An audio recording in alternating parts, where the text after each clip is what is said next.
if you go to Rome, we always bring our pilgrims to this altar because we have learned through the years that many pilgrims come here because of Mary's appearance here and also Maximilian Kolbe. You will see that right here on the bottom right, the lower part of the photo, you can see the bust of Maximilian Kolbe with a plaque in Italian above. It says, "In this chapel was the first mass of Maximilian Kolbe celebrated." I can't read above his head. Can you read that, Bob? In the year of? I think it was 1918. 1918. So you can see at the very bottom, Kolbe on the pedestal of his bust. You can see him there wearing his glasses and his Franciscan robe. You can see in questa cappella, in this chapel, della apparizione, of the apparition, Saint Maximilian Kolbe celebrated Prima Missa. His first Mass. So this is an intersection of mysterious events. And of course, such events occur. They aren't celebrated. They occur in all of our lives.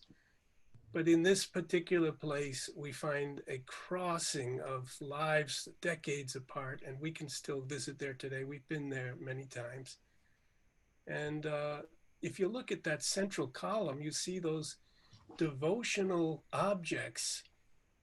They are given by people who have come here to pray for something like a husband who's an alcoholic, or some sickness that they hope there'll be either some cure or at least reduction of pain, some crisis in family life, some monetary or financial crisis, some depression, some tragedy. And they received what they feel was a response to their prayer. And they therefore brought back these items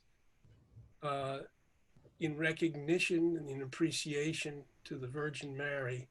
And that's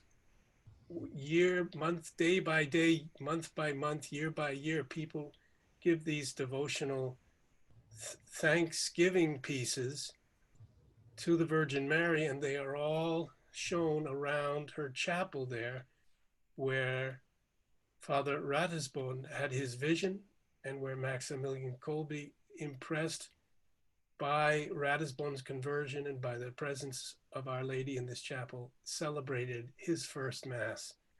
He whose whole life had been consecrated in a special way to the Virgin Mary. So Bob, it was while he was in Rome and studying, and the year before he became a priest and celebrated his first Mass here, that he began the Army of the Immaculate One that many people are familiar with. Mm-hmm. And then a year after he became a priest, he went back to Poland, where he started spreading. And Poland at that time was newly independent. And he was in Poland spreading the devotion to the Virgin Mary against the wishes of this new communist movement that was starting. So he went up against much opposition. Yeah. Well, this is the beginning of the sort of modern period in our history. After the First World War shattered these so-called, for centuries really, we've been shattering the Ancien Regime, the Christendom that we had when we had kings who were crowned in a Catholic Mass and that type of thing. Hi, are you ready to get back together with people and talk about our faith? Think about joining us on an Inside the Vatican pilgrimage. Go to InsideTheVaticanPilgrimages.com and see all our latest pilgrimages. Come join us on pilgrimage.